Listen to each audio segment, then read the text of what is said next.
Recording in 3, 2, and 1. Hey, what's up, everybody? Welcome to this week's episode of Heavy Metal History. I'm your host, Dustin, and joining me all the way in Australia land is Matt. Yeah, g'day, everyone. Before we get started today, guys, we have a sponsor. It's not your typical sponsor. We're not asking you to spend money on Blue Apron or shit like that.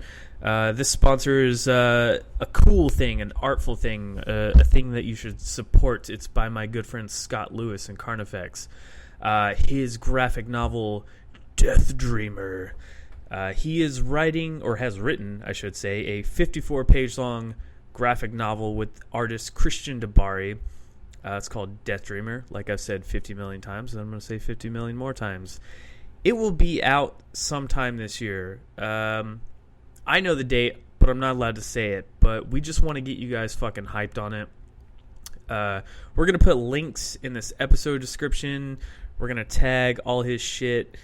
If you like comic books, like me and Matt like comic books, because Matt, you like comic books, right? Exactly. I think it's pretty much how we started our around the world friendship, was just start talking about heavy metal and talking about comic books. That's right. This is a central theme of this podcast: heavy metal and comics. And you know, it's cool seeing Scott fucking make a comic book, man. As soon as I knew that he was doing this, I told him, I was like, bro, you got my money. I'm fucking in. You know how much I love comic books. And you know, he was very nice about it. But obviously, it's because we're friends. So, check out Death Dreamer, man. It's gonna be a sick fucking graphic novel. You can sign up for the mailing list right now. We're gonna put a little link in our description. Scott is gonna come on the podcast in July, but until then, you're gonna hear these little ads to go fucking support Death Dreamer. Google it. Follow Scott on Instagram and Twitter and everything else like that. So. Yep, you can get the newsletter. You can get the newsletter at deathdreamer.net. Again, that is deathdreamer.net. There you go. He has a website. So until then, when Scott comes on from now until July, every episode of Heavy Metal History Podcast is quote-unquote sponsored by Death Dreamer. We're not actually getting anything out of it. I just want to support my friend, and I want to support art, as everybody should. And I think this is a cool fucking thing, and I'm really stoked that Scott's doing this. So go fucking check out Death Dreamer. Check out Carnifex if you haven't. I don't know if you're like an elitist that doesn't like, you think they're still a deathcore band or something because they've evolved so far past that. Anyways, I digress. Check out Death Dreamer. Welcome to Heavy Metal History. This week we are getting into April of 1998, and holy shit, do we have a fuck ton of good records to talk about? Yeah, this is geez, and not only the quantity of it, but also the quality of records. You literally took the words out of my mouth. That's like, yeah, this was like the culmination of, you know, the first 3 episodes of 1998. We're like, well, yeah, one that's quality, one that's quantity, and this is like a good mix of both. There's so many good records that came out. All genres, hardcore, death metal, black metal, power metal, it's all here. I mean, yeah, we're gonna get into it. So here's what we have on the list for today. We have the Chasm, Death Cult for Eternity, the Triumph. Skinless, Progression Towards Evil. Skinless just put out a new album, and it's pretty good. Yeah, go listen to that. Yeah. Oh, Matt, that's another thing we actually have for you to check out in our review thing if you want. Yep. One of my favorite bands ever, Converge, When Forever Becomes Crashing. Virgin Steel, Invictus. Cannibal Corpse, Gallery of Suicide, which I will have a thing to talk about with this album for sure. Katatonia, The Discouraged Ones. Incantation, Diabolical Conquest. Blind Guardian, Nightfall in Middle Earth. Children of Bodom, Something Wild. Nile, Amongst the Catacombs of Nephron Ka. Cephalic Carnage, Conforming to Abnormality. And this is a bit of a rarity. I don't like talking about EPs too much, but this one... this is important. Very important, because not only is it a demise of a band for a while, this is like the first instance of a band taking a hiatus, but it's a fucking hell of an EP to go out on. It is the Suffocation Despise the Sun EP. And that is everything we're going to talk about in this episode. So fucking buckle your seats. Yeah, let's get into this. The first record we're going to talk about is the Chasm's Death Cult for Eternity, the Triumph.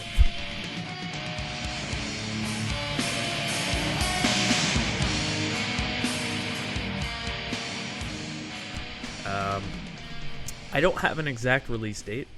I looked everywhere, and short of like trying to get a hold of the people that made it, all I know is released sometime in 1998. And usually when you look up information, you see when they recorded it, it's pretty fair to say that within 3 to 6 months is a general release date. So I thought April of 1998 made a lot of sense. But it could be wrong. This could be completely wrong, and it wasn't released in this time, but we're going to say it is. So the lineup for this record was Daniel Corchado. You'll eventually see his name pop up in like a ton of other bands later on. He did the guitar, the bass, the vocals, the songwriting, and the lyrics. So for all intents and purposes, the Chasm is kind of a one-metal black and death metal band with people that he just kind of brings in to help him out. Eric Diaz is a second guitar player, and Antonio Leon drums and percussion. So 3 guys in a band. One is basically like the mastermind of the whole thing, and they're a Mexican band. This is like one of the first bands from Mexico that you're gonna see, besides like going farther south with like Sepultura.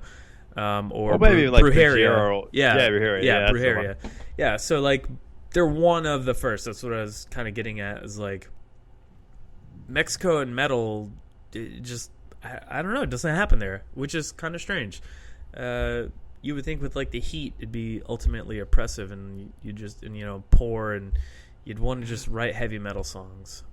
Exactly. Yeah, but So this record here, it was recorded in the funnily named enough Tequila Studios on March in 1997 in Mexico City. 27. 27. Yep. Mixed by Victor Reza and the Chasm. So it's for Daniel Corchado again. Yep. Edited and mastered at Mars Studio in Cleveland, Ohio, and executive production at Oz Studios. So by this point in time, this is actually the band's third record. So this was the last album that they ever recorded in Mexico. I think after this, they all moved to like Chicago and other places around, because the band is from different parts of America. So funny enough, the guitar player Eric was actually excluded from the band's photo in the CD because at the time of the photo, the band had left Mexico. So Daniel and Antonio were in Chicago, and Eric was in Seattle. So like, they were too far away to kind of really get together on a lot of things. And this is like another first instance of a band like being cross-continental with like songwriting and playing and stuff like that. And long before technology was really like easily available to do so. So they must have been like, I'm having really, to like send like demo tapes back and forward via mail. Yeah, I'm really like, I wish I could talk to them because I'm really curious of how they pulled this off, man. It seems to be like a really astronomical feat in terms of like getting all the pieces. But they pulled it off, man. So yeah, like I said, third album. Unfortunately, they do not have the previous Procreation of the Inner Temple, but compared to their first album From the Lost Years, there's a big step forward in kind of like the quality of the songs and the involvement. So you had the group kind of speeding up at times. There's no longer slow and like a little bit of doomy parts like with the debut album, and even some of the melodic parts have kind of diminished a little bit. But they kind of like, with every album, they've kind of like evolved their sound a little bit, and this one's like more of like a blackened thrash, but still has like death metal kind of vocals, if you will. Yeah, no, I definitely heard it. Yeah, yeah. The vocals are the one thing that makes it like, you know, you can call it black and thrash, but I feel like it's more like black and death as far as like I'm concerned, because the songs are long. You know, they last on average about like 6 minutes, and the structures are kind of convoluted. Yeah, they're very kind of out there. Yeah, the songs, they don't. This is the problem with writing a really long song. It takes finesse. It takes actual like ability, like songwriting. This is why I think bands like Dream Theater and Between the Buried and Me, a lot of doom bands have like mastered the art of writing a very long song, because it takes actual compositional talent to write songs as long, and you can kind of tell like he's trying. I'm not saying like the songs are terrible or anything like that, but they're a little all over the place. You know, it's like the riffs don't really flow as naturally as the bands that I just mentioned. But yeah, exactly. Yeah, it's they're trying to basically make it more like basically kind of wild rapids instead of just like a kind of a river, if that makes sense. Mm-hmm. Yeah. And I mean, that's just kind of your first impression of the record. You know, after a while when you listen to it, you know, there's a little bit of care in trying to create something that's a little evil and a little crude at the same time. But it feels like they kind of wrote it in a grip of like a lucid madness, you know, and there's nothing normal on this album. There's nothing shiny about it. You know, it's raw as fuck, but it's not like Venom, you know what I mean? Yeah. Yeah, no, you can definitely, like, there's something going on with the kind of the production of and the recording of it as well. Mm-hmm. But I think we'll get more into that a bit later. Yeah, there's crazy structure to a lot of these songs. They don't. Oh yeah, no. Yeah, no, they don't completely agree. Yeah. Quite. There, you know, there's parts that draw from Black, and then there's like these really relaxed parts where you have like acoustic guitars, and you have them kind of like going in between like these harsh moments of the songs, and you know, every single moment of this album, one always perceives there's like a raw kind of cold atmosphere to it, and I do think that like the Chasm, and even like the name of the record sums up kind of how this record sounds. You know, it's like a death cult for eternity. This is definitely one of those albums that like you hear the name of the band and you hear what the album's called, and it makes sense. It's like you can hear it in the music. Yeah, no, and you can it's and there's definitely almost a bit of a triumph to it, even if you want to go a little bit further than that. Yeah, I mean, for a black and death metal band being from Mexico, I mean, they definitely like progressed. You know, their albums after this get better and better. Like the band has always like tried to evolve and kind of progress and what's the word? Really just kind of like break the mold of what what came before it. Yeah, they don't like following trends in terms of like metal and what's popular, or you know, I really hate making this comparison, but they're kind of like the Inquisition of Mexico, minus the child rape. Yes. Because I feel like that's what Inquisition did. They always like tried to buck trends and just kind of write what they wanted to write. And I feel like the Chasm is very much on their own page. If you think of like black metal, you don't think it's gonna come from Mexico, you know? I think more like, yeah, it's gonna come from like Scandinavia, but I don't know. Again, it just proves to show like is again when we kind of talk about when music is kind of created, and then the sound is created in one part of the world, and then somewhere else in a different part of the world tries to kind of recreate it. It's a little bit more kind of earnest and a little bit more sincere. Yeah, and that's kind of what I was getting at. Is like they each place that tries to make black metal tries to make it their own, and I think that's what the Chasm not only did but was trying to do. Very much so, to the chagrin of like a lot of people in the metal scene, because like dude, by this point in time, this is their third record, so they obviously made enough waves to where it was like, oh, what's this band from Mexico doing? Like, yeah, shit, we should fucking pay attention. But that being said, the production is not the best on this record. No, it's almost a little bit hard to kind of listen to it first. Yeah, you can hear all the little mistakes. You can hear the problems. Sounds aren't very powerful and defined. The guitars sound like a little bit like Mosquito-esque, if that makes sense. Well, okay, so if you listen to the actual original recordings, it doesn't sound good. But if you listen to the remastered version, which I think came out in 2013, sounds good. Sounds way better, way more listenable. Very, very well produced. They fixed a lot of the mistakes that were original in the original recording. That happens with every record. How many bands put out remastered, whatever the fuck records? What last year we were talking about that first Death album. Oh yeah, and it sounds so fucking good, dude. Compared to the original. The one they just put it out last year or the year before. Scream Bloody Gore. Holy fuck, the remaster of that sounded so good. Yeah. See, and that's what I'm saying. Like, when you have technology, especially in 1998, living in Mexico, like, I know I'm making it sound like Mexico's like a shitty-ass poor country. Like, if you go to certain places, it's obviously not. But, like, I don't know where these guys lived exactly. Well, you know how much money they would have had in probably not much. Especially being a metal band in Mexico. Like, they probably didn't have a lot of money. But what they did have, they tried to put every fucking cent into this. So, the production's not going to be stellar. It's not going to be pristine. But, like, that remastered update, it's good, man. It's passable. It's listenable. It's way better than the original, in my opinion. I think a lot of people would be like, no, fuck that. The original sounds raw, and, that's what black metal is. And I get that. I really do.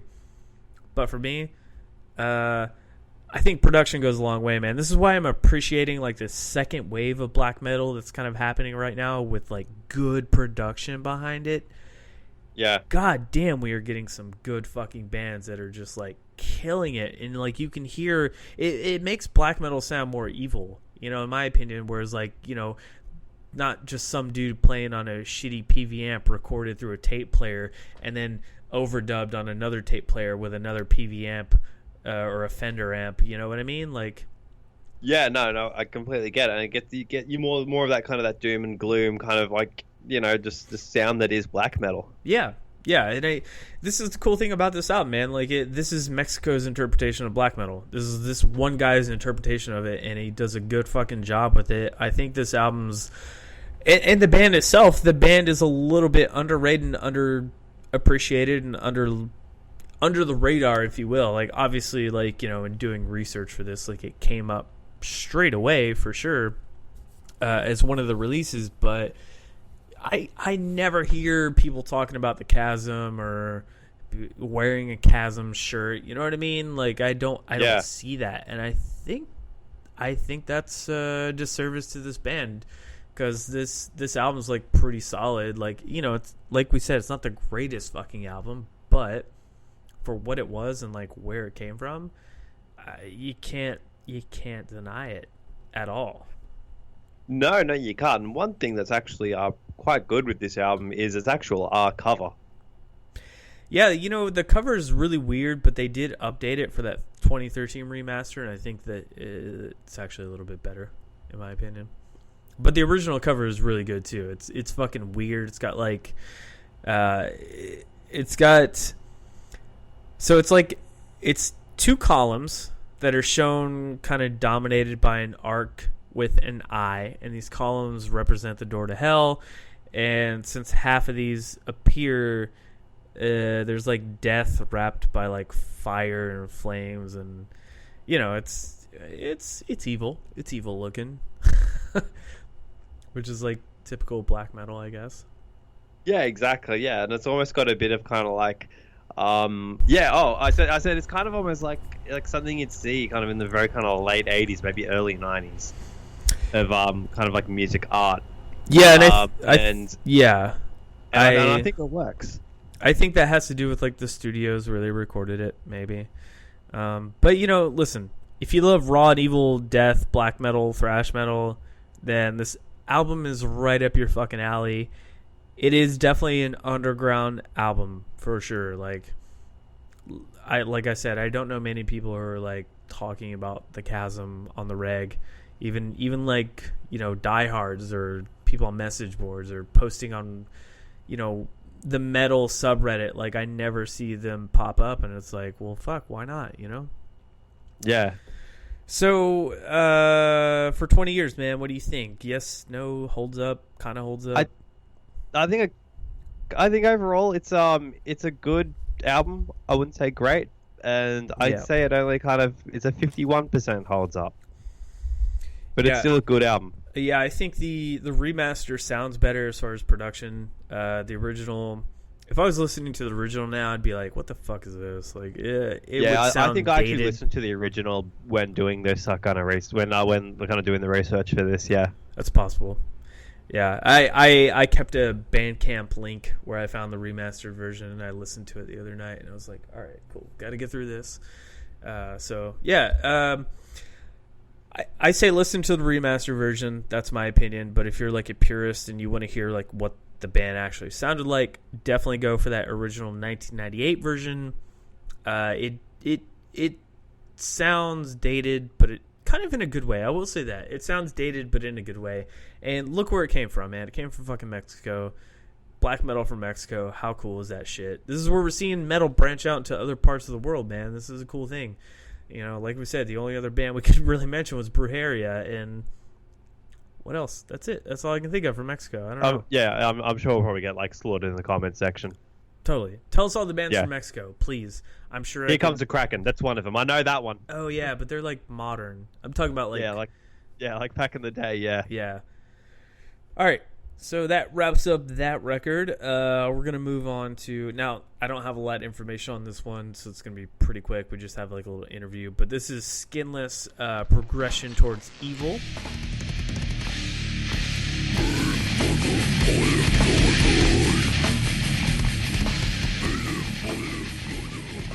It was released... Yeah. I've got a bit of an anecdote about this band. We go on. Oh, cool. Or maybe not cool. I don't know. Nah, you'll get to it. Don't worry. All right. It was released April 12th, 1998. The lineup for this record, Sherwood Weber was on the vocals, Noah Carpenter, guitar, Joey Kaiser was on bass, and Bob Bullock was on drums. So literally the only information I could find on this record was that it was recorded, mixed, and mastered at Max Track Studios, Albany, New York, in the spring of 1998, which means February and March. So Skinless has been one of those bands that's been kind of around in the death metal scene, ancillary to everything else. Like, they're always putting out records, but they always kind of seem to go under the radar, and then they disappear for a while, and then they come back. And I don't know, man. They're like an anomaly. Like, they just put out a new album, like probably last week, I think. So. Yeah, I think it came out on the 11th, so I think it came out yesterday, actually. Oh, cool. Yeah, so, like, I probably could have lined up an interview with them to kind of talk about this record. I might still try to as, like, an addendum, because I really would like to know more about this record, considering all I have is, like, a YouTube clip where we're going to play that in a minute, but I could not find anything about this, man. Like, this is the thing. When I do research now, I fucking go hard. Like, I try to find everything I can, every little interview, whatever. Nothing on this. That's all I found. So, I don't know, man. Like, maybe Skinless is just kind of one of those death metal bands that's, like what we talked about in the early days of heavy metal, where, like, you have to have these kind of generic death metal bands to make the good ones stick out. And maybe that's what Skinless is, man. Maybe they're just like the generic death metal band that like still can hold on through all these good bands kind of blowing up around them or from them. I'm sure they've definitely influenced like a ton of bands, and they just happen to stick around because of that. And I don't think they're bad, but I don't think they're fucking groundbreaking either. That's the thing with Skinless. I even listened to the new record and I was just kind of like, all right, that was good. I don't think I'll listen to it again if I'm being honest. Yeah. Like I might, but it wasn't like fucking groundbreaking. Like I think about all the death metal that's come out so far this year and is still about to come out. Skinless isn't even on that fucking radar, man, at all. Yeah, although contrary to your kind of comments on this, probably about let's say 7 years ago, I was with some of my buddies' mum. We're going to go see Behemoth. Mm-hmm. Behemoth at the big. I think they're playing with like Jump for a Cowboy and Goat Whore. All right. Really kind of bizarre show, but it was really good. Behemoth headlines. It was fucking rad. Anyway, we're waiting in line at the doors to get into the venue, and struck up a conversation with this bloke. He's probably about maybe a couple of years like kind of like older or younger than me at the time. And we're just talking about like metal, and we're talking about like, you know, death metal, and it's like, yeah, there's one of my favorite bands, Skinless. And then like he rips off his shirt, and there's this like this thing that is like this tattoo of the actual Skinless logo, the kind where it's all kind of just like Skittles. He's got this big tattoo there. I'm like, oh, that's He's like, yeah, Skinless. How good are they? See this tattoo here? I fucking did it myself. Oh. And like it was so just like prison, just like DIY. Just how's it going? Holy shit. And I'm just having to sit there with my mate. And I'm just like, yeah, it's pretty cool there, buddy. Oh man, I know that cringe factor when like people try to show up me their tattoos compared to mine, and I'm just like, oh yeah. And the thing was like he had like other like cool tattoos as well. Like he had other professional ones done, but he was like, yeah, this is the first tattoo I gave myself when I was 16. Oh shit. Yeah, I had one band tattoo and I fucking covered it up because I was like, oh, this is a mistake. I will never get a band tattoo on me ever. Like such a dumb thing to do. But the people that do it, I get it. I get why you do it. Like, I'm not shitting on it. Like, I totally get why you do it. So, you know, to each their own. I won't fucking do it. But when I see somebody with, like, say, for instance, like, Buddies in Carnifex, they always post when somebody gets a Carnifex logo tattooed on it. I'm like, what the fuck? Like, why would you do that? Or even Whitechapel. I see them posting when, like, somebody gets a Whitechapel logo tattooed on it. I'm like, oh, my God. And usually it's a massive fucking tattoo. That's the dumb part of it, where I'm like, dude, you just lost like half your fucking arm to that logo for a band that might put out a shitty record one day, and then you're gonna hate them. So double-edged sword, man. Band tattoos. Yeah, there you go. But then again, you're also like, look at my like Evangelion leg. No, are we gonna even talk about the reboot stuff? Oh wait, what? Didn't you get the big like Evangelion, like the Unit 1 on your leg? Yeah, totally. Yeah, but it's like, you know, have you seen any of those like reboots? Yeah, I fucking love them. There you go. I was gonna say. No, dude, I love them. Yeah, because I know they're causing a bit of a controversy there. But yeah, I've read the controversy, but you know what, man? A, it's more Evangelion, and B, it looks better than the original series. Like, leaps and bounds. Like, the technology that they've used. We're gonna go on a tangent here for a second, guys. The technology that they've used to enhance the animation and make Unit 1, like, all the fucking Evangelions look that much more fucking badass, and the angels themselves. Man, like, when I saw that first one, I was like, I am fucking in. And, like, sure, the story has gone off the fucking rails. Like, where they left it, like, 3 years ago now. 2015 was the last one. 1567. Yeah, 3 years ago now with the last one. I don't know what the fuck's gonna happen, but people hate Shinji. I know that. Yeah, because Shinji's a little bitch. He fucked everything up, man. He fucked everything up. He brought about the fucking third. What? We're gonna have to like cool the jets here because I want to get into like an actual like kind of like mini episode of this with you later. All right. Yeah, that's our Evangelion spiel. Yes, I do have an Evangelion tattoo. I love it. I love the new stuff. I love the old stuff. I don't care. It's just a good anime. So, yeah, I don't know, man. Band tattoos are weird to me. Like, here's a good segue. I had a Converge tattoo. That was my first fucking tattoo when I was 18. Story time, guys. So the next album we're going to talk about is Converge When Forever Comes Crashing.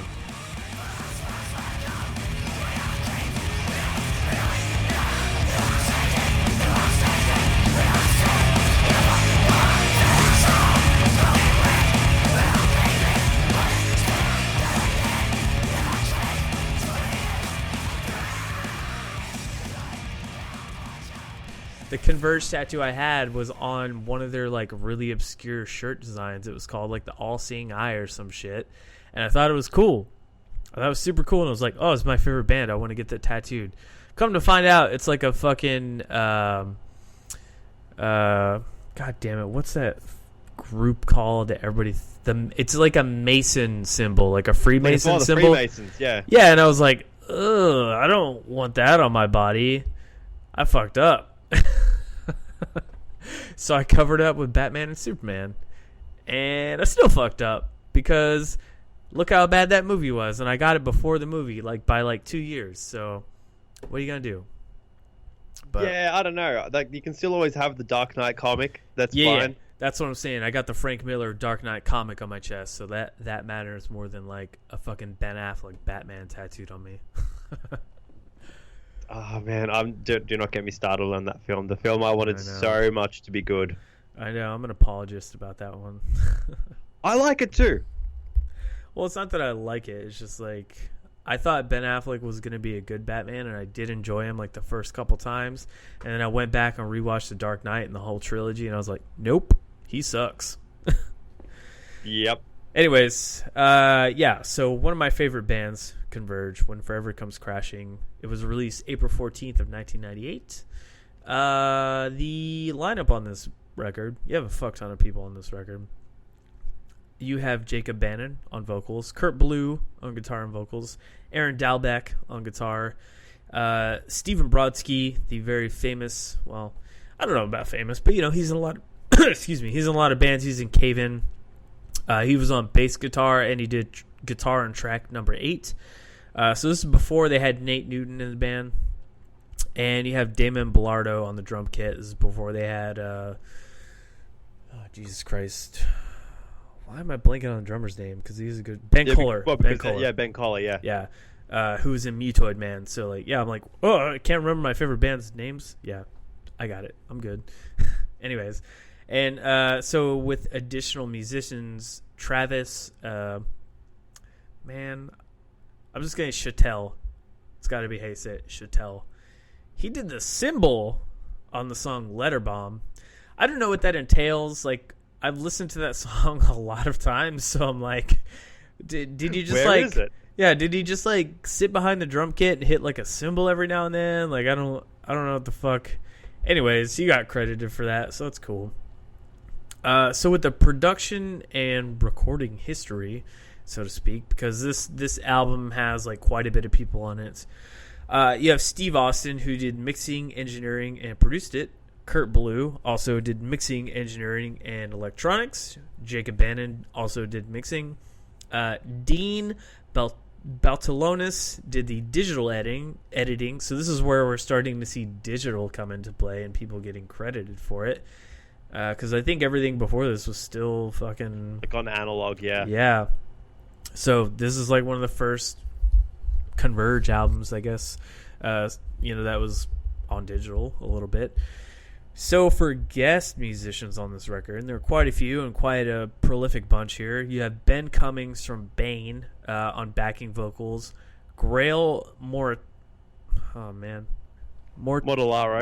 I can't, the R and the T on my screen. Mortellaro did backing vocals. Jay Randall from Agoraphobic Nosebleed did backing vocals. Jeff Finberg did backing vocals. Matt Pike from Sleep did backing vocals. Ryan Parker did backing vocals, and Trey McCarthy did backing vocals. So that's quite a lot of backing vocals. And if you've listened to this album, you know where the backing vocals are. Like, there's a lot of kind of, I guess, like gang there's shouts. A lot of guest spots. Yeah, and like guest spots. The one that I'm like super stoked and cool to see on here is Matt Pike. I mean, obviously, like Sleep and High on Fire. Like, oh, sorry, no, it's not to be confused with that. Sorry. Oh, guy with the same name. Shit, I'm dumb. It's even in my notes. How dumb am I? Yeah. See, guys, this is what happens. Just got ahead of yourself there, mate. Yeah, this is what happens when you write notes 3 months ago and then don't reread them again. Yep. All right, so this album is recorded at God City Studio, which is Kurt Blue's studio, from 22nd of December through the 3rd of January in 1998. So Not bad. It's about like 2 or 3 weeks time right there. They probably, I would assume, had everything written before they went into the studio at this point, and they just busted it out and did it. But we'll find out.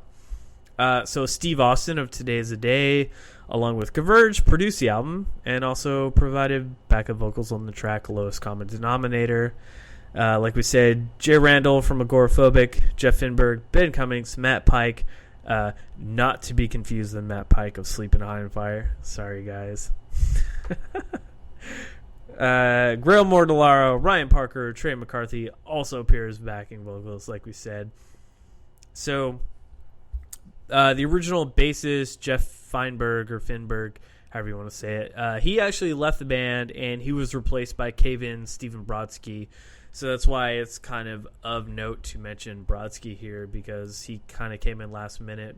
But while Finberg was still in the band and presumably wrote some stuff for the record, if you haven't listened to Cave-In, obviously you kind of know the news recently with Caleb passing away not too long ago in a horrific car accident, and Brodsky, he's still in like a ton of bands. He's still doing Cave-In stuff, I think. I could be wrong. I don't know. I follow him on Instagram, so I know he's always like touring and doing shit. So he's still very active. But that was a bummer, man. Like, Cave-In's one of those bands that's equally as prolific and genre defining as Converge is. I mean, if you look at from their, I know we're talking about Converge, but if I can digress for a second, if you look at from where their first album is, When the Heart Stops, to where Jupiter Goes, I think you would be remiss to not see where like Between the Buried and Me picked up a lot of their influence from like Cave-In immensely. Yeah, that makes a ton of sense. Yeah. Yep. And later in Between the Buried and Me, obviously like Dream Theater became a huge influence, but for early days, Cave-In, man. So Blue, Kurt, that is, he actually, I don't want to say he joined this other band, but he had this other side project called Kid Kilowatt that is really fucking cool. And if you have never listened to it, it's a little bit softer, a little bit more like emo-esque, I guess. But him and Brodsky like teamed up, and also Adam McGrath of Cave-In, and they also had Aaron Stewart of Piebald and Matt Redman. So it was like this little like super group, if you will. It's really cool stuff. If you can find it, like go check it out. So this is what Kurt was kind of also doing at the same time as this record, and he was like super busy.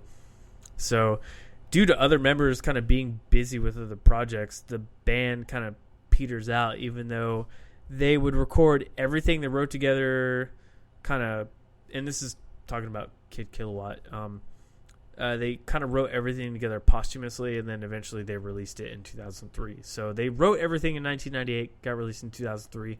We will talk about that when we get to 2003, but for now, Converge, they released for 1997. They had a 5-inch where they had the song Downpour and a cover of Serial Killer by the band Violence. They did a split with Coalesce entitled Among the Dead We Pray for Light, and a split with Brutal Truth for Hydra Head called In These Black Days, a tribute to Black Sabbath.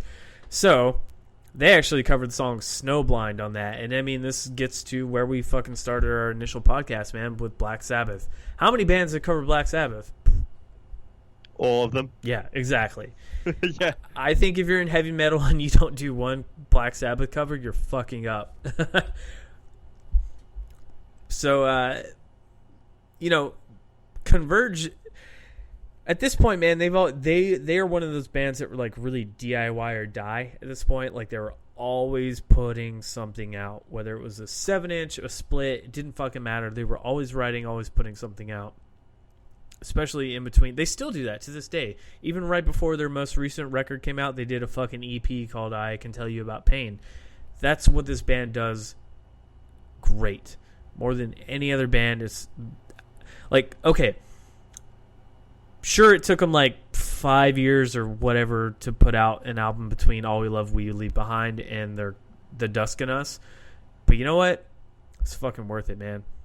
And I think that's... And I remember you telling me, hey, man, the new Converge album is out. I'm like, what the fuck? It is? Yeah.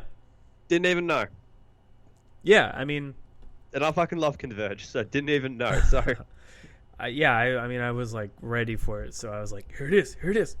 So, you know, Jacob Bannon, he says that Converge had actually previously covered a Black Sabbath eponymous song called Halo on one of their albums, Halo in a Haystack, the song Snowblind. But apparently any search for proof of that has been futile. Nobody can find any record of them actually recording it. But according to Jacob Bannon, they had previously recorded it. So who knows, man? Maybe he was making shit up just for shits and giggles, or maybe it exists and the band didn't want to release it. But who fucking knows, man? Yeah, it probably got lost somewhere like that. The master of it probably got lost. So yeah, who knows? Yeah. Here's another little kind of funny story for this record. Kurt Blue actually had to break Stephen Brodsky out of high school to record the 5-inch. The bassist hid in the bushes from the school truant officer until Kurt Blue was able to pick him up. That shows you how young these dudes are when they were fucking doing this too, man. You have a guy who's still in high school, and you know, not only is he in a band Cave In, he's fucking working with Converge. Like, how crazy is that shit, man? Yeah, it's something else to tell you.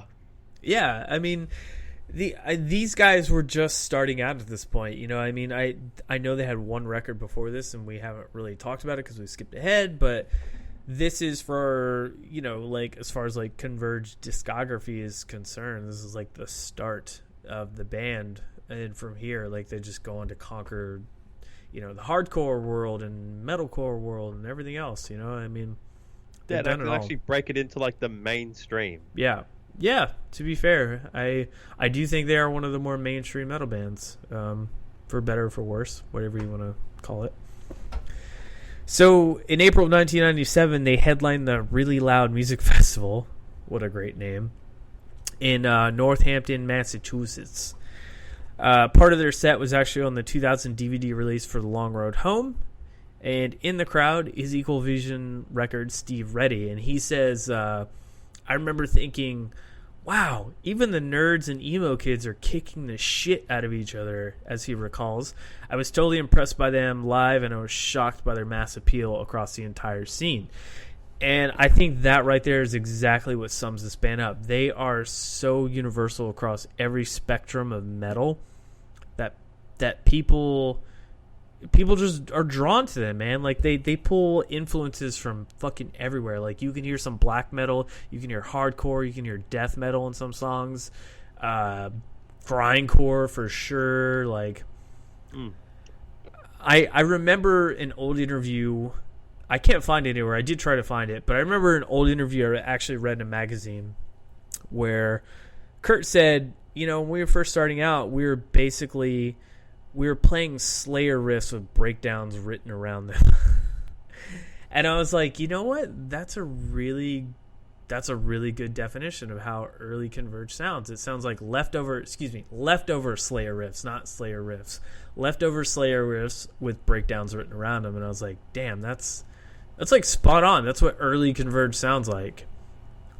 So yeah, exactly. And then you'll even have you know, what they kind of do now, and especially on a couple of newer songs or newer albums. Oh, dude, where for things sure. are taken right down. It gets very like a very kind of like avant-garde, kind of just like really kind of slow songs, like Wretched World, or like, you know, Wishing Well. Oh, not Wishing Well.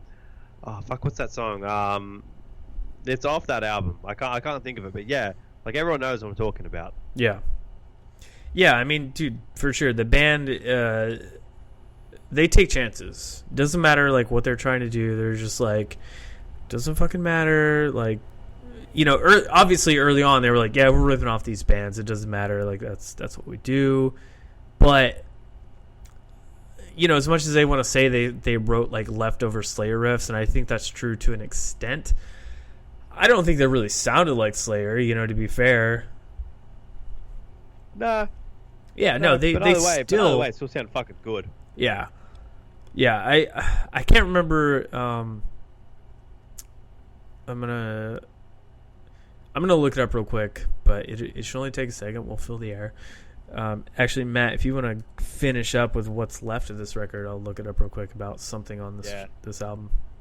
Yeah. So after they headlined the Really Loud Music Festival, conversations with labels such as Relapse, Earache, and Victory Records, who actually turned Converge down because Victory Records are stupid.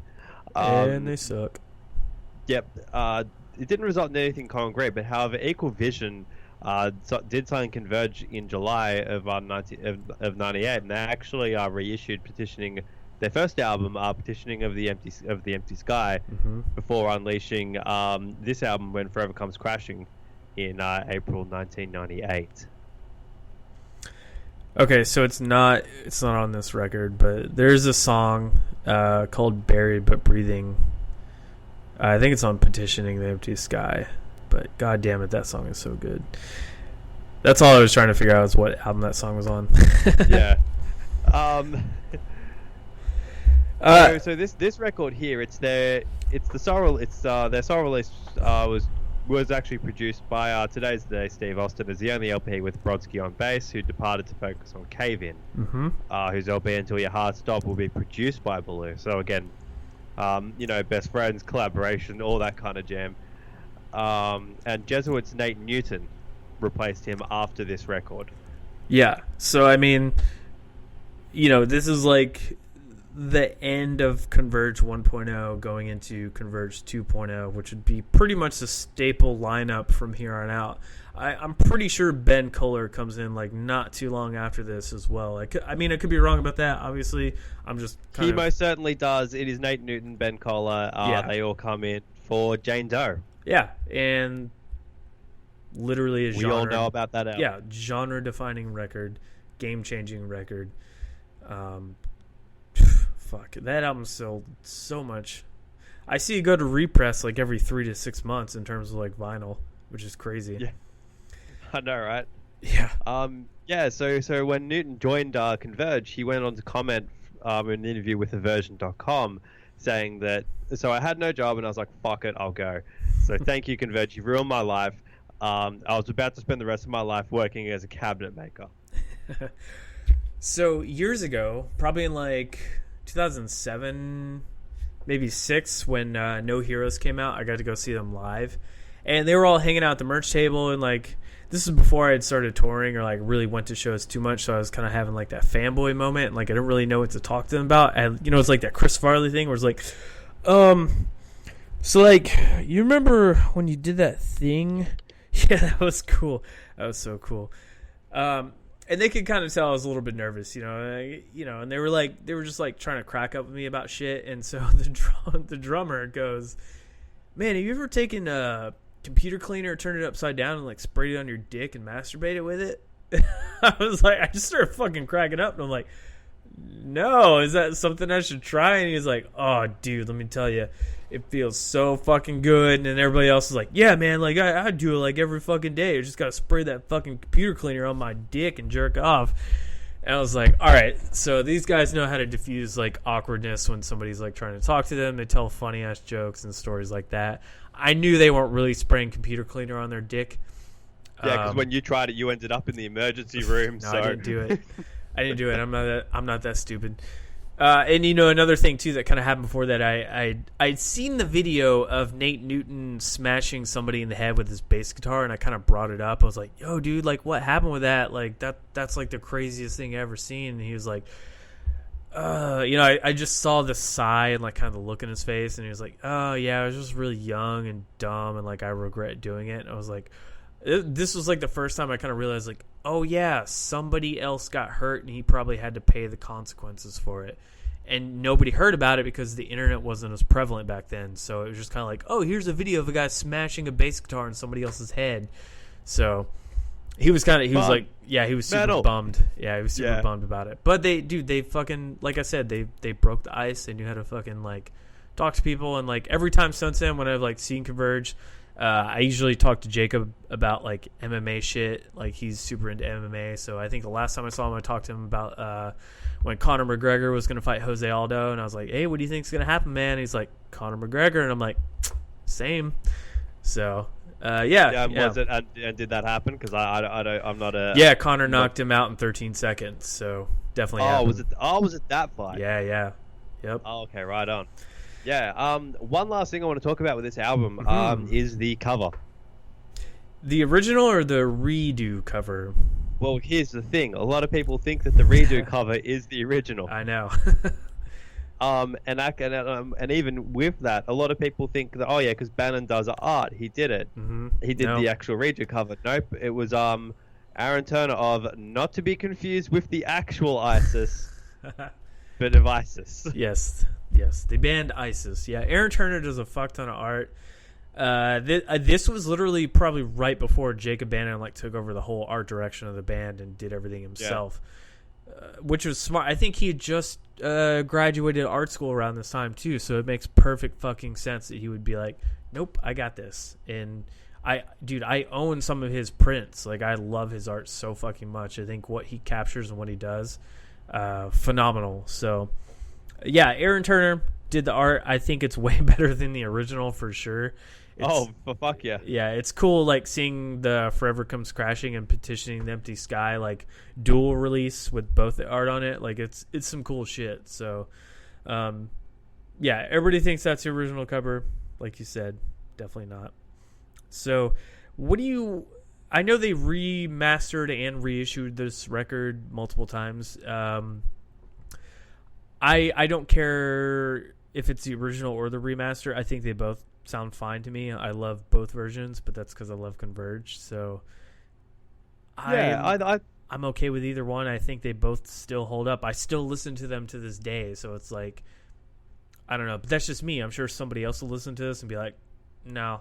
So my opinion's a little jaded or. Yeah, and I'm sure there's people out there that think that their first album was Jane Doe, and they kind of forget about this era of Converge. And I think it's really important for people to kind of understand that, hey, this is a thing, and go back and listen to it. Oh, dude, there's another song on the original When Forever Comes Crashing called 2-Day Romance or something like that. It's got some sick-ass fucking guitar harmonics in that song. And it's a live track, if I'm not mistaken. So go check that song out. And this is early days, 97, 96 or some shit like that. So it's fucking good song. It's a good song, good harmonics, good playing. This is where you can kind of see the beginnings of the band fucking take off. But we'll get to that another time. So we're going to move on to the next record here. Virgin Steel Invictus. I am the master of this world of ours. You are a thorn in my side. I am the rock upon which you will break. For freedom or death you decide. It was released on 4/20, 1998. April 20th. April 20th. Hitler's birthday, 1998. No, we're not doing that. All right. The lineup for this record was David DeFees. He did all vocals, keyboards, orchestration, effects, and he was the producer. Edward Persino did the acoustic and electric guitars. Rob DiMartino did the bass, and Frank Gilchrist was on drums. For production, you have Steve Young. He did producer, engineer, and mixing, and Michael Sarsfield did the mastering. Matt, why don't you take us through this record?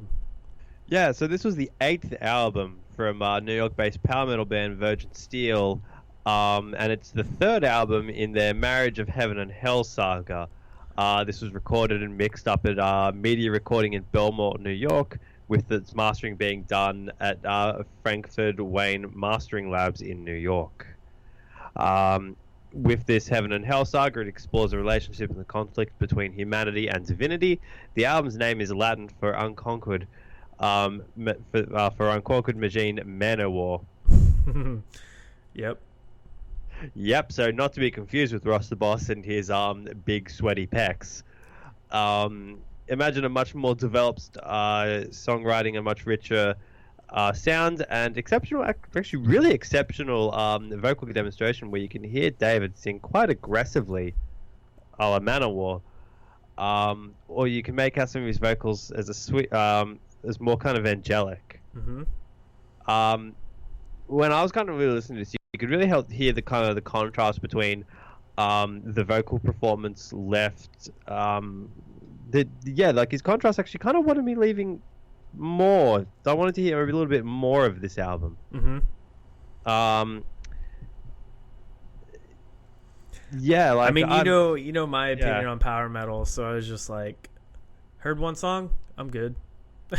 Yeah, this is actually pretty good. Like, I never really particularly heard of these guys before, but and I didn't hear the other two albums in this Yeah,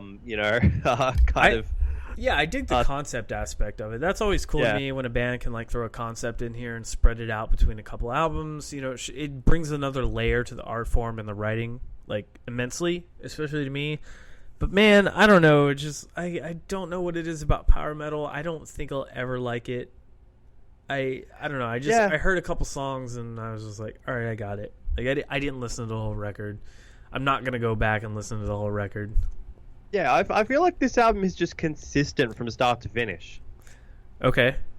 I feel like that's like it is what it is. Like it'll get to certain points of kind of like aggression and melody, but there's always a bit of a balance between it all.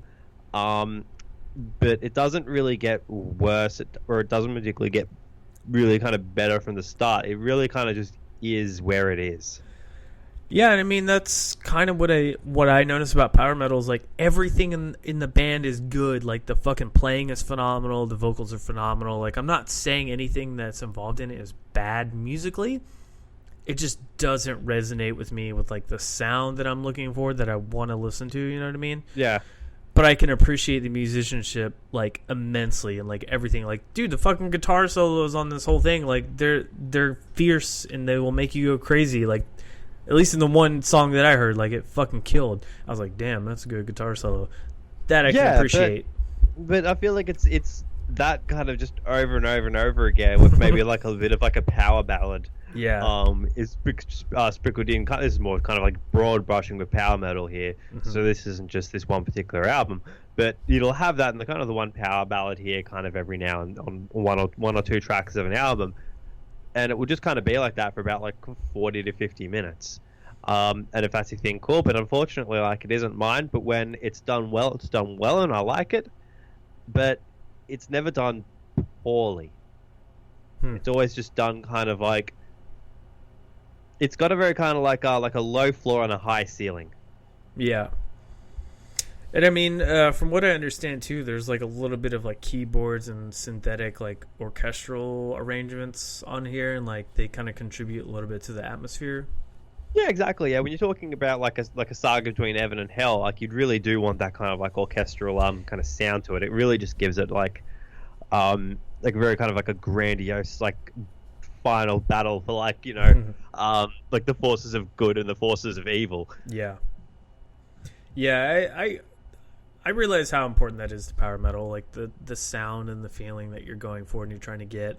So, having like all those little pieces interwoven there, like that makes perfect fucking sense to have keyboards and orchestral, and then, the power metal vocal, the typical power metal vocals. Where you kind of like come soaring over top of that. Soaring, that's a good word for it. It's what it always feels like. You're just soaring on a bird. Yeah, or like a griffin or something like that. Yeah. Hills. That kind of feeling. Yeah. But I mean, yeah, like when you look at this, like, yeah, it came out 20 years ago. I reckon it holds up in its world. Totally. I'm sure power metal fans fucking love this record. I mean, dude, the fact that this is the 8th album by this band, like, they have to have been in their fucking stride and like really, really going at it at this point. Like, they were probably one of the first metal or power metal bands. Like, I'm sure we'll go back eventually and like figure out where they started, but I mean, at this point in their career, they have to be fucking killing it, Yeah, exactly. And again, we're talking. I think we talked about my last record. I believe with that other power metal band, where I made the comment of its album cover looked like it was done in Adobe One by someone that's been mucking around in it for about 5 minutes. Yeah, Symphony X. Yeah, same thing here. Yeah, that's pretty typical of. I guess the only one that we're gonna get to eventually on this episode is that Blind Guardian album cover. Pretty fucking solid. That one's pretty good. Yeah, well that's Blind Guardian. They got like Blind Guardian money. So yeah, right. Well, maybe not back then. I don't know, man. Like I said, I only listened to one song, so I don't know how it really holds up for 20 years. I don't know. I just there's so much power metal that came out in 1998. This is like the peak of power metal, and I'm just like hating myself all the time because like I don't enjoy it. But I understand like why people do. This is the thing. Like I don't want people to think that I'm not appreciating the music because I really am. I do appreciate the music, but I just don't enjoy it personally. So it kind of sucks. Like I don't want to overlook this stuff, and I don't want to like write it off. And I'm not doing that by any means. Commenting like this, but it's just not. It's not something I guess I grasp. If I'm being honest, like I just don't grasp power metal at all. Yeah. So, I don't know if it holds up. Probably does. Anyway, speaking of something that fucking holds up, though. Yeah. So, not a lot of information on this record, but I have some comments about this record and another band that ripped off this record. Also, stuff about the players on this record. So, we'll just get into it, man. Cannibal Corpse's Gallery of Suicide.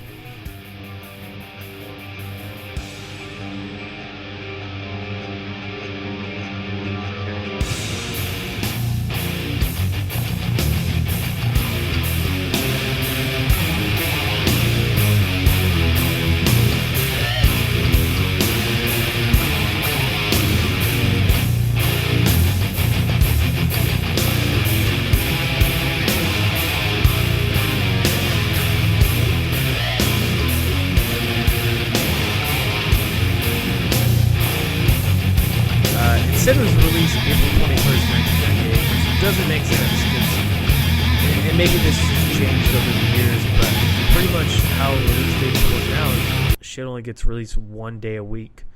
But maybe this was different back in the day and shit just got released whenever the fuck it got released. I don't know how it works now or then. So it was apparently released the day after the last album that we just talked about on April 21st. The lineup for this record, it's not the quintessential Cannibal Corpse that you know them as now. It's still a, how should I say this? Transitional period for the band, I guess. A little bit, just a little bit. There's some mainstay members, and then there's some members that eventually leave the band. So, obviously you have Corpsegrinder on vocals. That'd be George Fisher.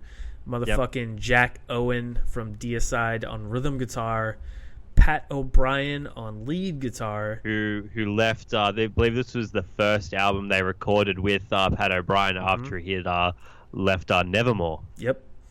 Yeah. So Pat is like a mainstay now, so he's like one of the main dudes.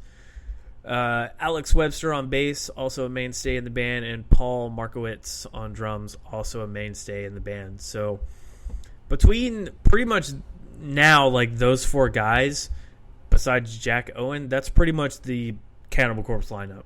That is the Cannibal Corpse lineup now. Yeah, even in the last album they recorded. There's one last year, From Red to Black. Yeah. Yeah, there's one other guitar player, if I'm not mistaken, but I can't remember his name.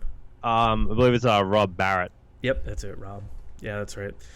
For me on this record, Jack Owen is a standout.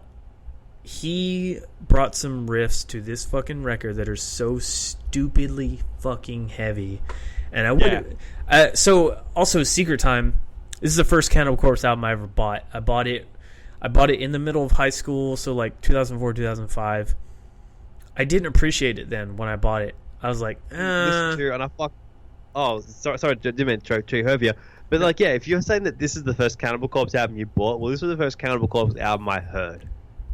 Oh, I'm sure it was. No, I'd probably heard like old Cannibal Corpse songs and just not known it. You know what I mean? Like fucking like Eaten Back. Like like you've heard Skin to Liquid or not? That's on this album. Duh. Like Butchered at Birth or like Eaten Back to Life. Yeah, I'm sure I heard Chris Barnes stuff, but I didn't really know what the fuck it was. So for me, this is my initial introduction to the band, and like I just wasn't quite ready for it yet. So I got this the same time I got a Napalm Death record. I got Diatribes by Napalm Death.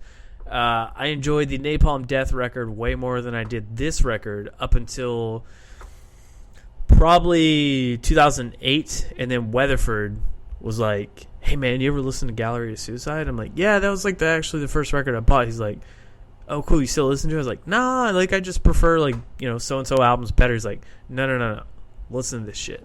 And he puts on the track from Skin to Liquid. Holy fucking shit. That guitar riff is so fucking heavy.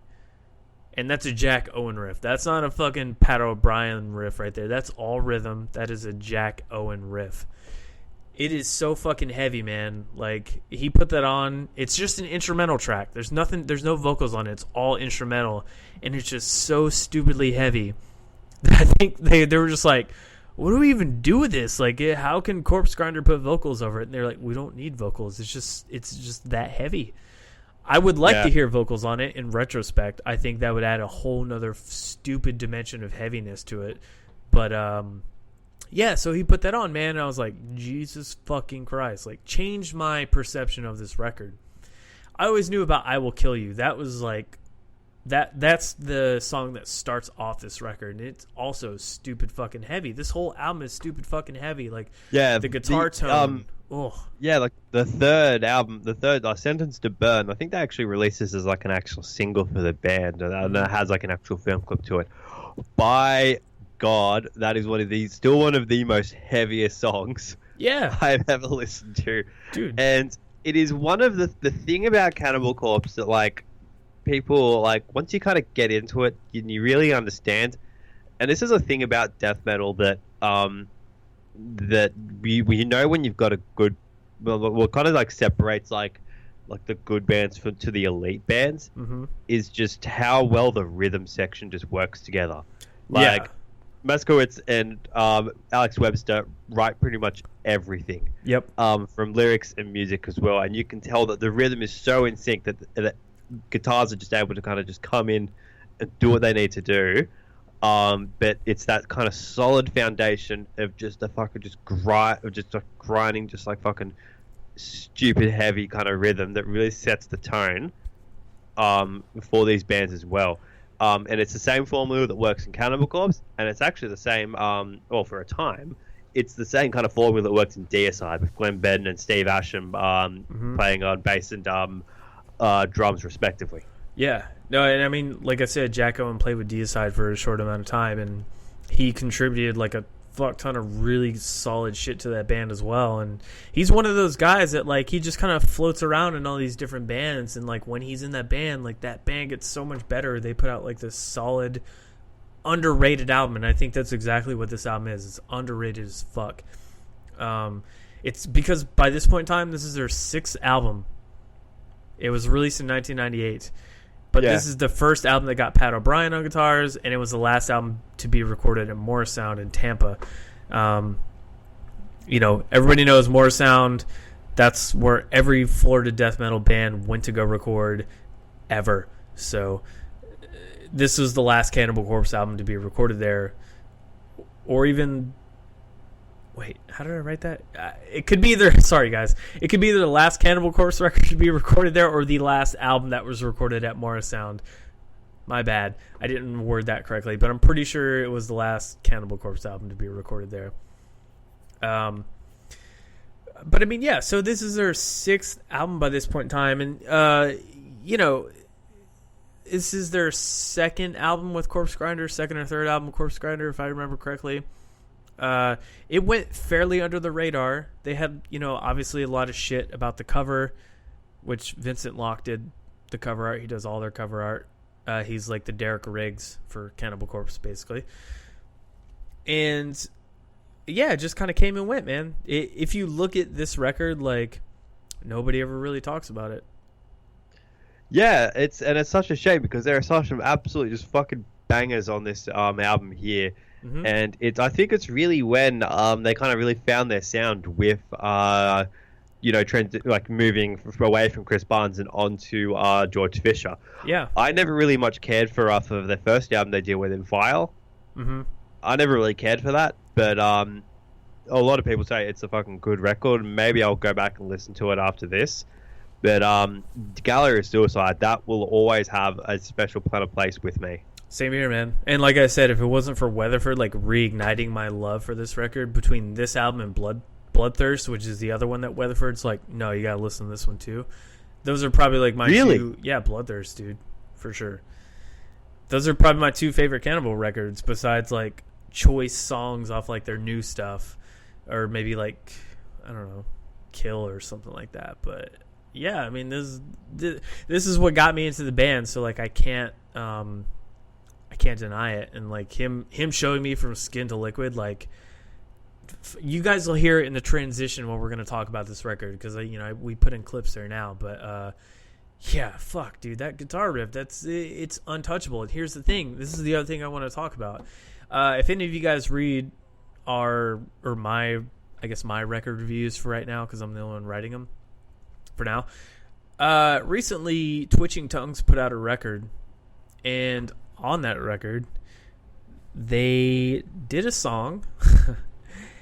And I was going through it, listening to it. I was like, man, it's a pretty cool record. Like, I'm into it. Like, trying to figure out how to write a record review for it. And I get to the song Gaining Purpose, and I was like, oh, cool. This is a cool song.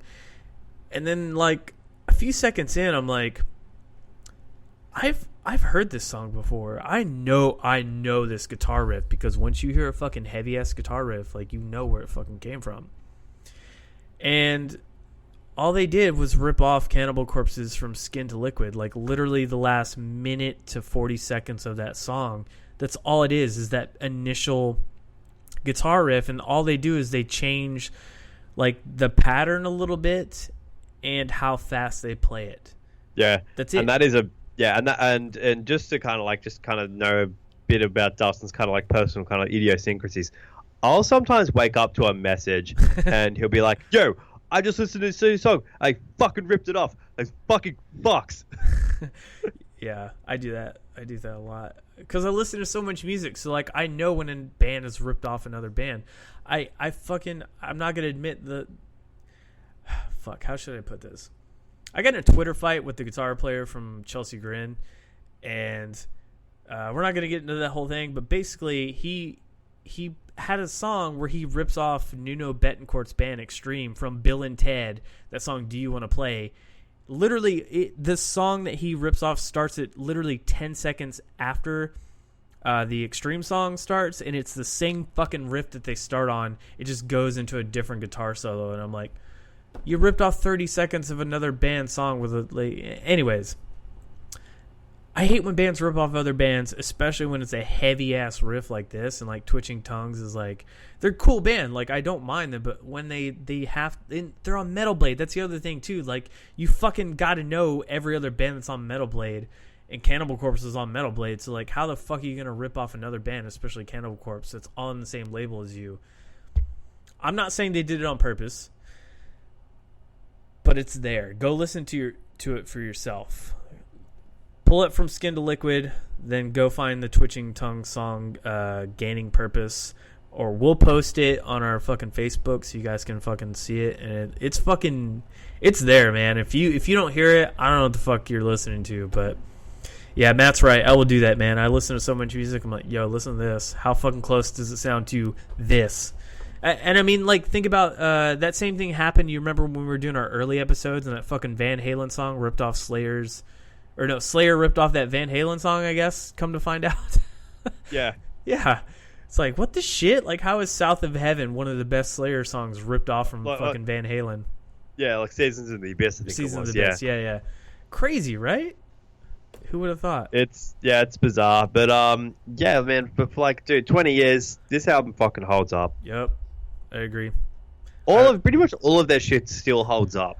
Also agree, and that includes the Chris Barnes stuff, man. Like, there's some Barnes shit that's heavy as fuck too. That like I'll listen to and I'll be like, damn, man, this came out in 1994 or like 1980, whatever. Like, yeah, I was listening to The Bleeding the other day. I was walking home from work and I decided to put that on because I was having one of those fucking days. Mm-hmm. And just just strip, rape, and strangle. Just how slow that opening riff is. Jesus Christ. Yeah, Yeah, I mean that's what Cannibal Corpse is good at, dude. They have those slow, drawn out, like they're the masters of that kind of shit. I feel like. So yeah, and even the newer stuff, yeah, like the album quality, like it's just it's all there. Yeah, I think the one thing I hate about their new stuff, man, is their guitar tone. It's not as heavy anymore. Not like this record or Bloodthirst heavy. Like that guitar tone was fucking perfect on those records. It's gotten a little bit more treble in it now, which I don't really like, but it works on some songs, like Scourge of Iron. Woo.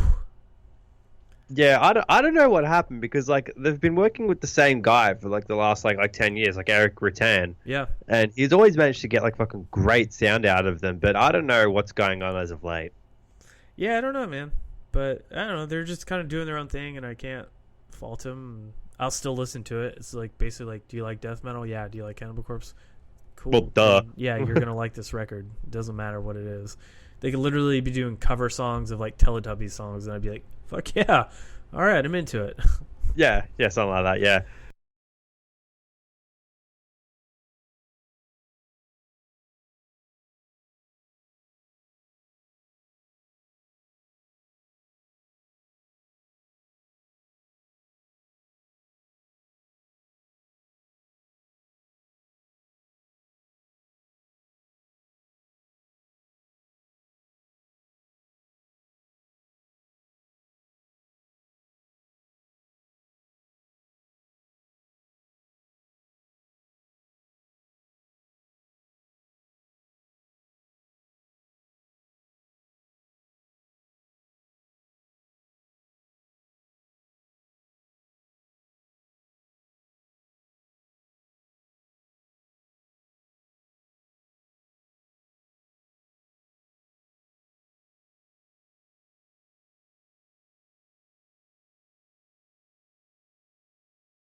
No, I mean, well, okay, let's put it this way. On Gallery of Suicide, the song Dismembered and Molested, you know, Alex was like, check these lyrics out. I'm like, oh, shit, you know, this is pretty violent, you know, but, you know, there's nothing I wouldn't sing. I wouldn't, you know, as long as it's not like praising Jesus or something, I don't care, you know. Yeah. You know, we're not a religious band or any political lyrics, you know, any gory thing, you can kill anybody you want, you know what I mean?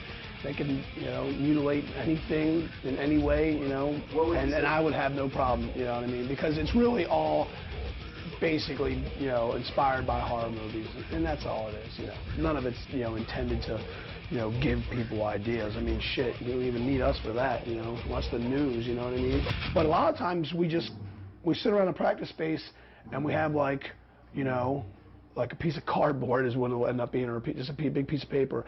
And okay, what's a good word? You know, what's a good instrument? You know what I mean? Like a blunt instrument or something you can smash somebody, or you know what I mean? Some kind of knife, machete. And we'll write all these things down, and then we'll sort of combine them, and then say, all right, now let's try to write a song about someone, you know, basically getting, you know, being killed or murdered with it, you know, and that's it. And then you can turn it into you can take it into the serial killer kind of thing, or you know. I mean, we have you know, songs that are just like, oh, we gotta have a song, we gotta have zombies, you know. Zombies rule, you know what I mean? They eat fucking human flesh, you know what I mean? And they're just totally fucked up, you know, eyeballs hanging out, you know what I mean? Half an arm. So, you know, you gotta have songs about them. They're like the ultimate, you know, they're the ultimate horror movie monster, you know, zombies.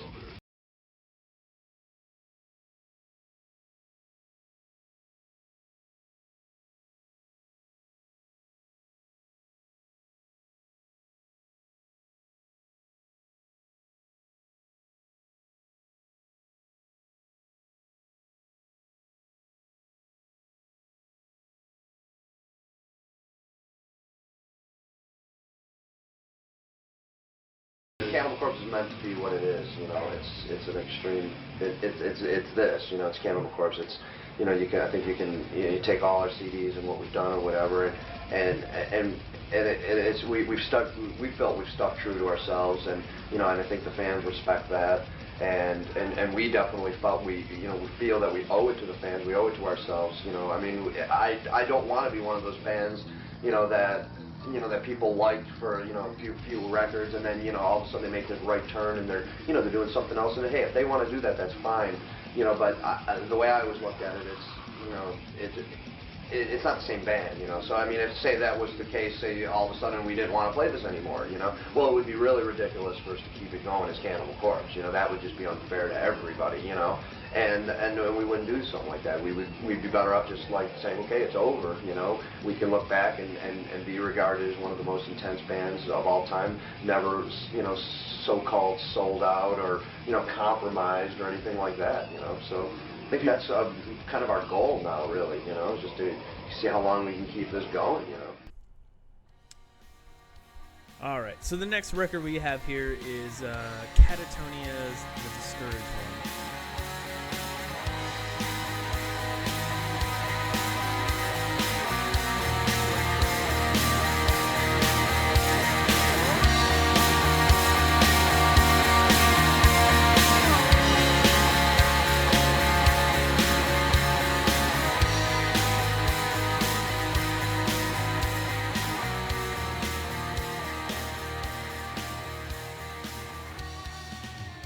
It was released April 27th of 1998. The lineup on this record is Jonas Rensky. He was on drums, guitar, and lead vocals. Anders Nystrom on guitars, keyboards, and backing vocals. Fred Norman on guitars, and Mick Oratoft on bass. Additional personnel, you have the amazing Michael Egerfelt on backing vocals and vocal production, Thomas Skogsberg on engineering and mixing, and Fred Espy on engineering. So this was recorded in 1997 at Sunlight Studios by Fred Espy and Thomas Skogsberg. He also did Entombed and Dismember. This was Katatonia's third album. Katatonia is one of those bands that with every album they do, they have progressed more and more and more with like their sound and their style. They were never one band to just kind of like be content. Stick to kind of the one kind of like genre. Yeah. Like this one, it's a bit more of your it's a bit more of your doom metal kind of album here, but then they've even gone as far as rock as just as far as even just writing just a straight up just like rock and roll album. Yeah.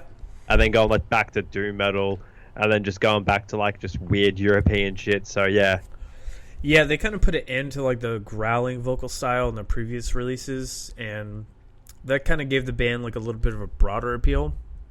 That's that. Yeah. This album for sure also saw like a major change in the direction with like kind of more epic compositions, whereas like they have of old kind of replace and strip down compact pieces and a new approach with like the vocal harmonies, and that was courtesy of Jonah Rensk, who also played drums on the record. And this is actually kind of seen as something like a breakthrough album for them too.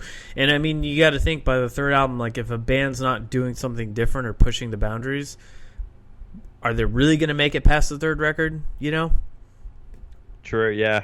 Yeah, and this record for sure, like it planted the seed of the band's like kind of future evolution with its combination of like dark, gothic, and kind of rock metal with a little bit of ethereal and trance-like intensity. And the band's part of what we're gonna play at the end of this with their interview, it's like this whole history of the band, and I watched quite a bit of it.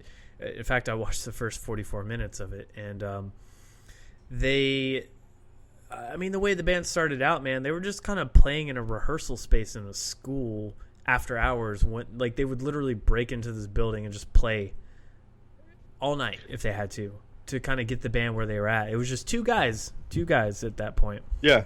So, the band definitely took a lot of chances, and they really evolved on this record, and they continue to evolve on their later records. So,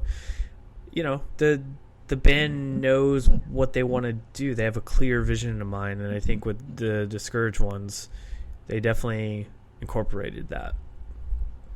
Yeah, I mean, this album, I never particularly liked Katatonia. I always thought Katatonia was like this weird kind of just like, I don't know, like a weird European kind of like alternative European metal. Because like I remember that song My Twin they put out. Mm-hmm.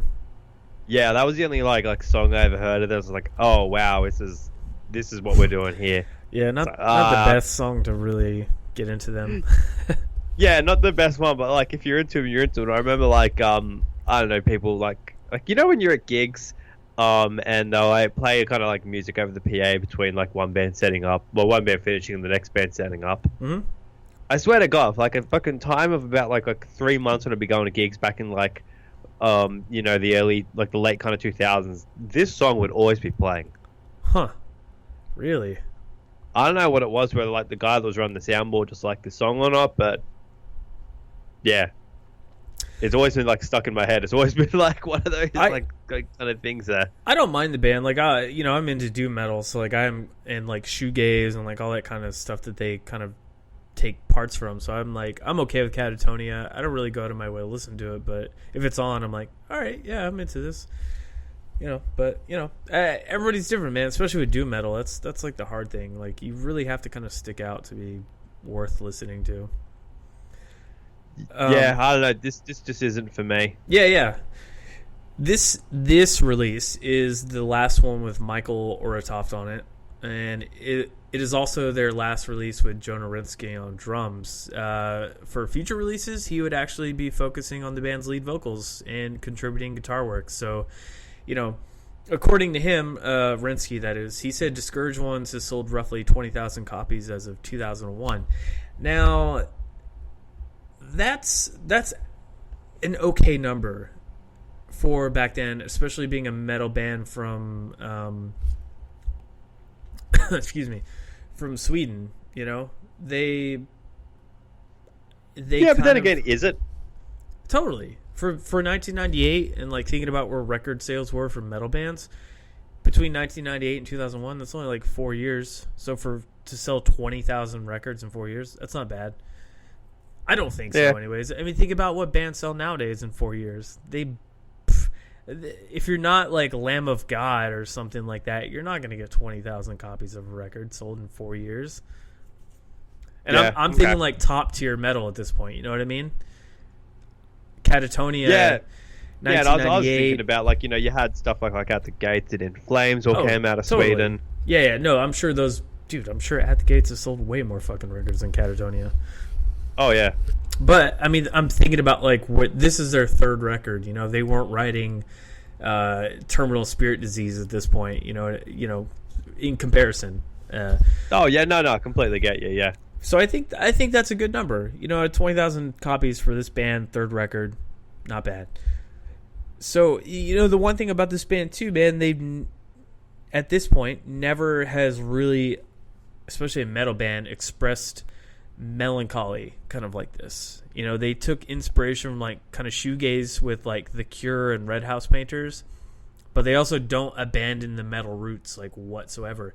And this is where you kind of get bands that are popular now like Agalloch and Alcest and bands like that, like they're taking those soft, or even Death Heaven. Think about where Death Heaven, they take that shoegaze shit and fucking milk it. Just run, just absolutely just pick the ball up and run with it. Jesus Christ, yeah. Yeah, but they also have like pretty black metal roots and compositions and influences that are infused with that. And I think that's what Katatonia did really well. I don't think that those bands like do melancholy really well. I think Katatonia definitely like.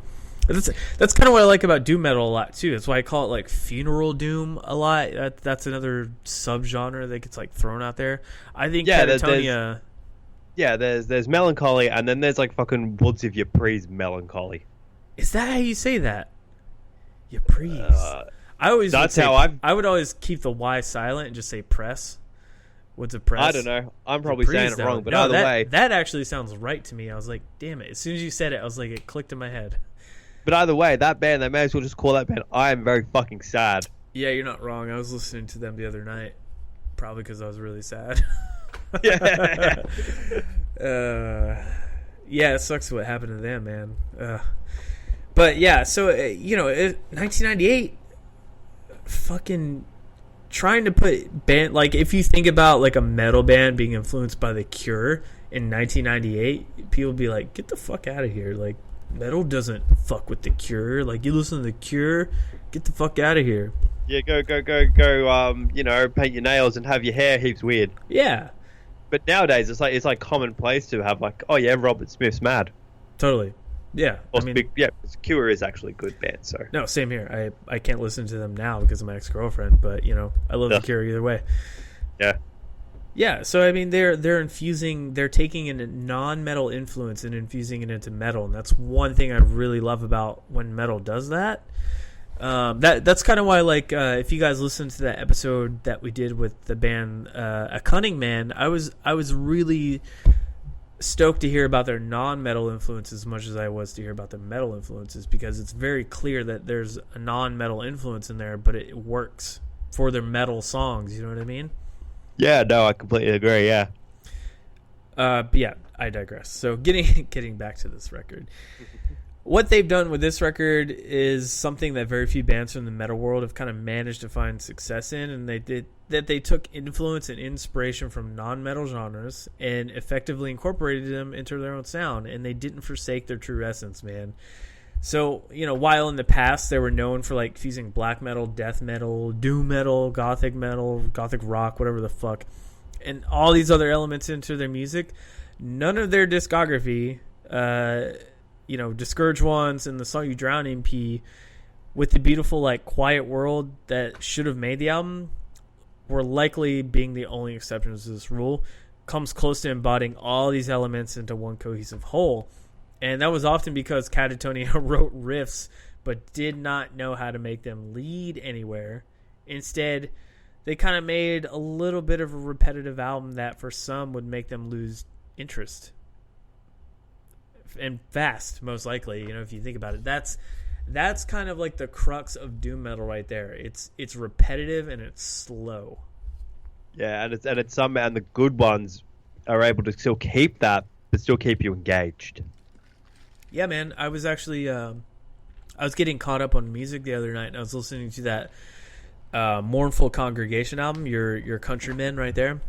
Yep. Holy shit. I feel stupid for not listening to it as long as I did. It came out like 2 months ago. Great fucking album. And they do a good job of keeping like the slow and low songs, but infusing it with like lead guitars and guitar riffs and like kind of a little bit more epic kind of stuff. And that's what doom metal, if you can balance those two things, you got a good band there. And I think this is what Katatonia learned eventually too. Like they learned to balance those things. Yeah, they learned, but unfortunately I just don't think this album was for me. I never particularly like Katatonia. I think it's just because I have a bit of a bias against them. Mm-hmm. But there you go. Yeah, so before we move on to the next thing, I don't know if this record holds up. It sounds alright. Like, I'll listen to it a little bit. Yeah, I don't know. It's alright. Yeah. So we're gonna play a little interview with them real quick, actually talking about the making of this whole record, and we'll be right back. Fueled up by how much we love the material in Brema today, we started writing new music pretty much right after the tour. Some of the new ideas we had sounded a lot like Paradise Lost Gothic, so we decided to expand on that, doing a lot of lead guitar melodies with that special sound, certain notes, musical weeping. Sunlight Studio was booked for a mini album, Sounds of Decay. Michael had agreed to sing for us once more, and we looked forward to the result. Unfortunately, we decided to party hard before the recording. All of us were involved, me, Fredrik, Anders and Mike. I think that the party was at Anders' place. The day after I went late to the studio with a hangover from hell. I couldn't stand up straight. Fredrik showed up. I think he had been sleeping outside somewhere, but Anders was nowhere to be found. We called him a number of times but got no reply. This was our first visit to Sunlight, so it felt a little embarrassing to say the least. Eventually Fredrik and I had to take the subway to Anders' place and drag him out of bed. Lost some hours of precious recording time there. Back in the studio I was supposed to play drums. Did not go well. Guitars did not go well. Only the vocals sounded good. We didn't care until when the whole thing was mastered and sent to Avant-Garde Music. Then we realized how horrible it sounded and told label boss Roberto that we needed to re-record the whole thing. He got upset, of course, but had enough faith in our artistic decisions, so he let us book another session at Sunlight. No booze this time, and the mini album came out really good. One song from the original session, Untrue, was released on the Brave Yesterday's Best Of album. Anders was on some kind of creative peak, so he kept writing material while we were waiting for Sounds of Decay to be released. The new songs had a lot of the Brave formula still, but they were more accessible. I also wanted to go back to do vocals, so we decided we should try to do a whole album with clean vocals only. With this in mind, we got even busier with the new music. This time we were thinking a lot about the arrangements. I had also been thinking of giving up the drums. I was just playing drums in the studio, and as we hadn't had a rehearsal place for years, I never got any better. I agreed to play the drums on the new album, Discouraged Ones, and we booked Sunlight Studio again. We really wanted to be a full band, so we invited the bass player from the Brave tour, Mikael Oretov, to join us in the studio for this album. The recording went really smooth. I enjoyed doing the clean vocals despite being quite nervous. It was a big step even though I had fooled around with clean vocals before. Mike from Opeth joined us in the studio and helped out with vocal lines and pep talk. After the mix we felt we had something huge going. This was going to be the make or break album. But no, we kept being Katatonia. At this time I lived on my own in my first shabby small apartment in Skärmabring, Stockholm. I never felt at home there, and it was a very lonely and uneventful time.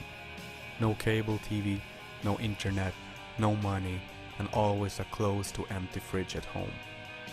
We never rehearsed, didn't even have a rehearsal room, and there was no live activity at all, except for one single gig in Västerås, which is the only entire gig Åkerfeldt actually fronted as a singer.